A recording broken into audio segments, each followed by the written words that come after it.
καλησπέρα σας. Είναι μεγάλη χαρά και τιμή για όλους εμάς εδώ η παρουσία σας σε αυτή την εκδήλωση, την κορυφαία εκδήλωση της Κολυμβητικής Ομοσπονδίας Ελλάδος. Είναι τα Aqua Awards για δεύτερη συνεχόμενη χρονιά.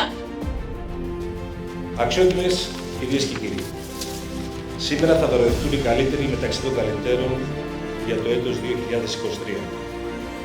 Τους αξίζουν τα συγχαρητήριά μας, όχι μόνο για τις αθλητικές τους επιδόσεις, αλλά και γιατί είναι πρότυπα των επόμενων γενιών και είναι χρέος μας να προετοιμάσουμε τις επόμενες γενιές αθλητών και αθλητριών μέσα από διαδικασίες ευγενούς άμυνας και fair play.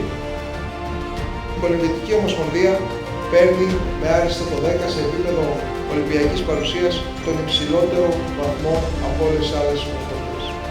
Γιατί πρέπει να μιλάμε με αριθμούς και στοιχεία ότι συγκριτικό πλεονέκτημα πρέπει να αναδειχθεί για την Ελλάδα σε επίπεδο αθλητισμού ο υγρός στίβος.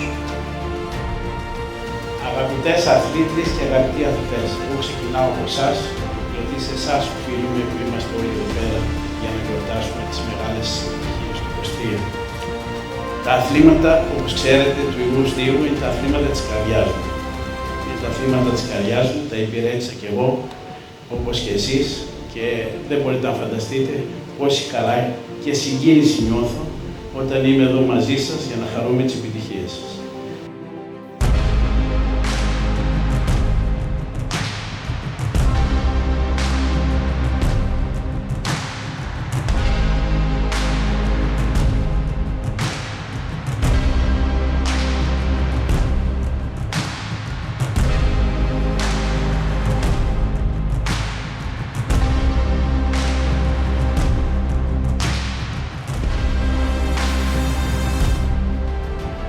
Το 2023 για μένα ήταν μια σπουδαία σεζόν. Ελπίζω να είναι η αρχή για κάτι καλύτερο για τη φετινή. Ανυπομονώ να αγωνιστώ στους Ολυμπιακούς Αγώνες, θα είναι η πρώτη μου συμμετοχή. Είμαστε μια ομάδα η οποία έχει πολλές προοπτικές και θεωρούμε και ευελπιστούμε στους Ολυμπιακούς Αγώνες αυτή η ομάδα πραγματικά να κυριαρχήσει.